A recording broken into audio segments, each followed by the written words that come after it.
Assalamualaikum warahmatullahi wabarakatuh.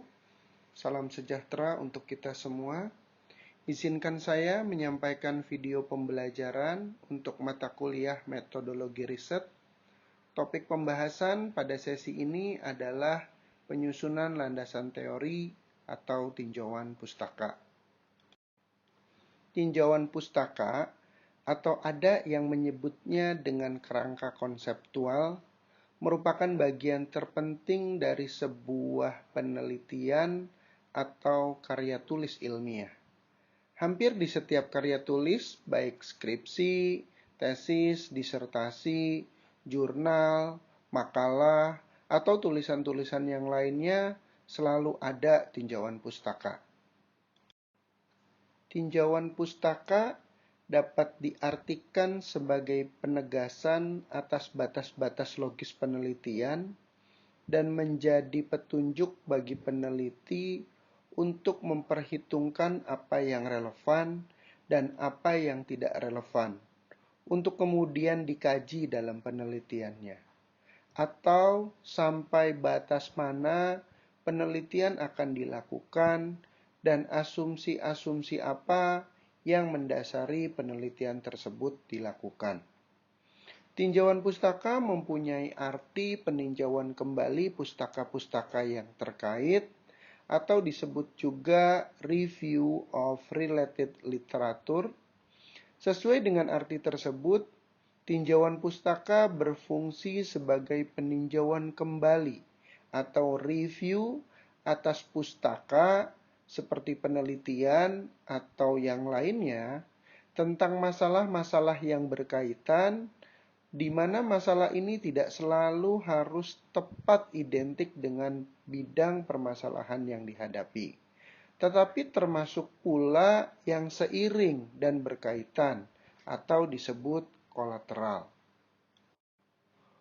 Fungsi peninjauan kembali pustaka yang berkaitan merupakan hal yang mendasar dalam penelitian, bahwa semakin banyak seseorang meneliti, mengetahui, mengenal, dan memahami tentang penelitian-penelitian yang pernah dilakukan sebelumnya, yang berkaitan erat dengan topik penelitiannya, maka semakin dapat dipertanggungjawabkan caranya meneliti permasalahan yang akan diselesaikan. Walaupun demikian, sebagian peneliti atau pengusul penelitian maupun karya tulis menganggap tinjauan pustaka merupakan bagian yang tidak penting, sehingga ditulis asal ada saja, atau hanya untuk sekedar membuktikan bahwa penelitian yang diusulkan belum pernah dilakukan sebelumnya. Pembuktian keaslian penelitian sebenarnya hanyalah salah satu dari beberapa kegunaan tinjauan pustaka. Kelemahan yang sering dijumpai adalah dalam penyusunan, penstrukturan, atau pengorganisasian tinjauan pustaka. Banyak penulisan tinjauan pustaka yang mirip resensi buku, yaitu dibahas buku per buku tanpa ada kaitan yang bersistem, atau mirip daftar pustaka, di mana hanya menyebutkan siapa penulisnya dan di pustaka mana ditulis, tanpa membahas apa yang ditulis. Menulis tinjauan pustaka bukanlah proses meringkas setiap artikel yang telah ditinjau oleh penulis karya ilmiah. Tinjauan pustaka dilakukan dengan cara membuat analisis kritis hubungan antar artikel-artikel jurnal dari karya para peneliti sebelumnya dan hubungannya dengan riset itu sendiri. Tinjauan pustaka dapat ditulis secara terpisah atau menjadi satu artikel tersendiri, atau dapat juga digunakan untuk menjadi kerangka teoritis atau rasional pada suatu penelitian. Tinjauan pustaka merupakan bagian dari proposal penelitian dan seringkali menjadi sebuah bab tersendiri dalam karya ilmiah. Secara umum, tujuan dari tinjauan pustaka adalah untuk menganalisis secara kritis bagian dari artikel jurnal melalui proses meringkas, mengklasifikasi, dan membandingkan dengan penelitian sebelumnya. Banyak sekali manfaat tinjauan pustaka. Di antaranya adalah: pertama, menguraikan variabel yang harus diperhitungkan oleh peneliti agar tujuan penelitian dapat dicapai. Yang kedua, memberikan batasan kepada penelitian yang dilakukan dengan menunjukkan variabel yang relevan dan yang tidak relevan. Yang ketiga, merupakan acuan bagi peneliti dalam mengartikan data atau analisis data yang dikumpulkan dalam penelitian. Yang keempat, memberikan dasar pemikiran atau alasan pada peneliti untuk menyimpulkan hasil penelitian sesuai dengan tujuan atau objektif dari penelitian tersebut. Fungsi dari tinjauan pustaka hakikatnya adalah menggunakan dan mengevaluasi penelitian orang lain untuk mencari celah atau gap. Dari celah tersebut, akhirnya peneliti membuat tempat sendiri dalam bidang ilmu yang diteliti, sehingga pembaca yakin bahwa peneliti tahu betul bidang penelitian atau topik yang sedang ditelitinya. Secara lengkap, fungsi tinjauan pustaka menurut para ahli adalah sebagai berikut. Pertama, memperlihatkan kedalaman pengetahuan yang dimiliki oleh penulis, sehingga pembimbing atau editor jurnal, baik nasional maupun internasional, akan mengetahui kepakaran yang dimiliki oleh peneliti tersebut. Yang kedua, menunjukkan lama waktu yang sudah ditekuni oleh peneliti dalam topik yang diteliti. Karena hakikatnya pustaka yang padat menghabiskan waktu membaca topik di bidang penelitian tersebut. Yang ketiga, menunjukkan bahwa peneliti benar-benar paham secara komprehensif tentang teori yang digunakan dalam penelitiannya.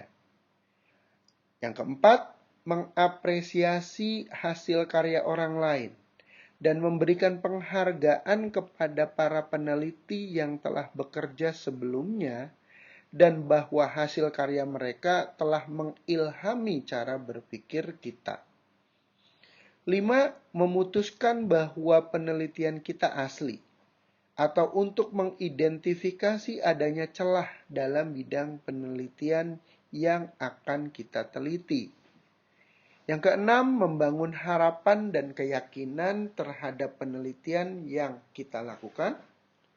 Yang ketujuh, menunjukkan gambaran umum bidang penelitian kita dan menghubungkan dengan situasi saat ini untuk menunjukkan pentingnya masalah penelitian kita.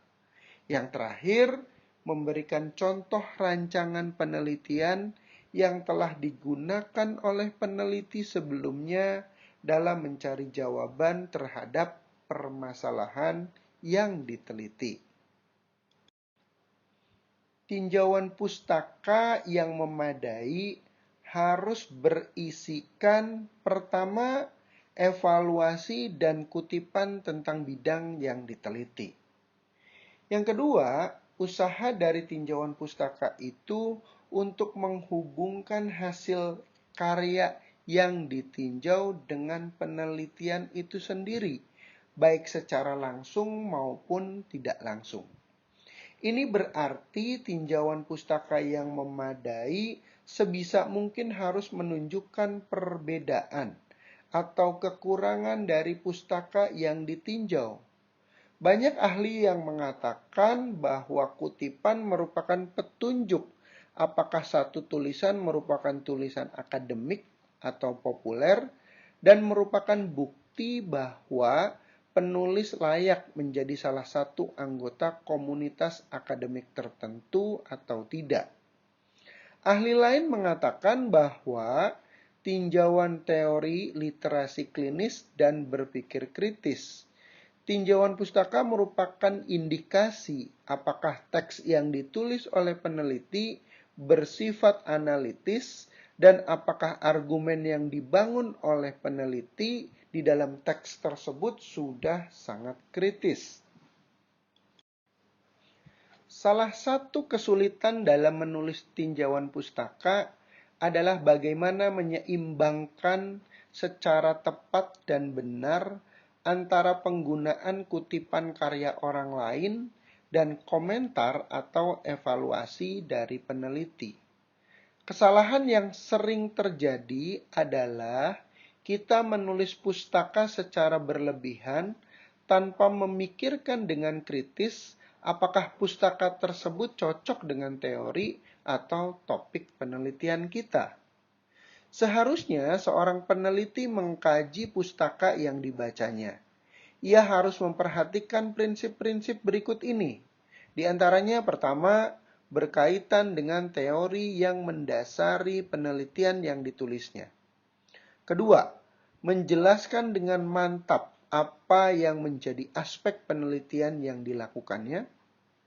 3. Sesuai dengan bidang penelitian yang akan kita laksanakan dan teori yang dipilih harus berkaitan dengan topik penelitian yang kita teliti.